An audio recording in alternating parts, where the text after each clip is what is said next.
Nous avons trouvé le pire du benchmark. Ouais. Alors, on va le faire en deux sujets. Petit élément technique, puis Thierry vous racontera une histoire.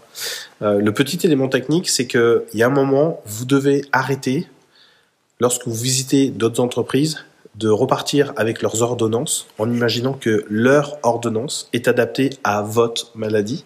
Yes. Parce que la probabilité que vous vous empoisonniez et que la situation soit pire in fine est quand même relativement importante.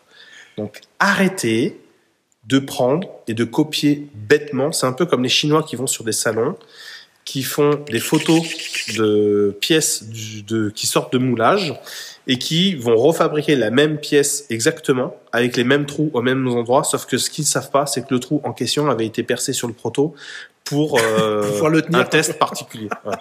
Donc arrêtez, voilà, comme nos amis chinois qui sont des très bons copieurs et adaptateurs et qui ont aujourd'hui une vraie intelligence dans l'adaptation. Voilà. Donc arrêtez de repartir de chez les entreprises que vous visitez avec leurs ordonnances. Exemple. Ouais. Arrêtez les ordonnances. Arrêtez de bouffer les ordonnances. Vous allez le rendre malade. Ou sinon, essayez chez vous et demandez-vous pourquoi vous n'allez plus au travail. Bon, anecdote. On a un ami qui nous a envoyé une photo et qui nous dit j'ai visité une boîte, c'était génial, j'ai trouvé ça, j'ai trouvé que c'était super intéressant, je l'ai pris en photo. Vous en pensez quoi ? Sous-entendu, est-ce que je peux le lancer maintenant ? En gros, vous pensez que c'est intéressant ? Et en fait, dans l'idée, la réponse qu'on lui a donnée, c'est effectivement sur l'instant T, l'instant présent, au moment où il voit la chose, c'est super intéressant comme modèle pour pouvoir déclencher de la réflexion, mais pas utiliser en tant que tel. Et donc, l'idée, ça a été de dire plutôt, bon, ok, tu as repéré quelque chose dans une structure ou une organisation quelconque, tu trouves qu'il y a un intérêt particulier parce que ce que tu vois te déclenche t'interpelle des pensées, des choses, tiens, ça peut être intéressant, mais en fait, l'idée, c'est pas de copier, comme dit Guillaume, bêtement, et de dire après derrière, j'ai vu ça comme affiche, on va reproduire parce que ça me plaît de mettre ça dans ma boîte. C'est pas ça le principe. D'ailleurs, c'est pas le benchmark, ça. Le benchmark, c'est plutôt d'aller.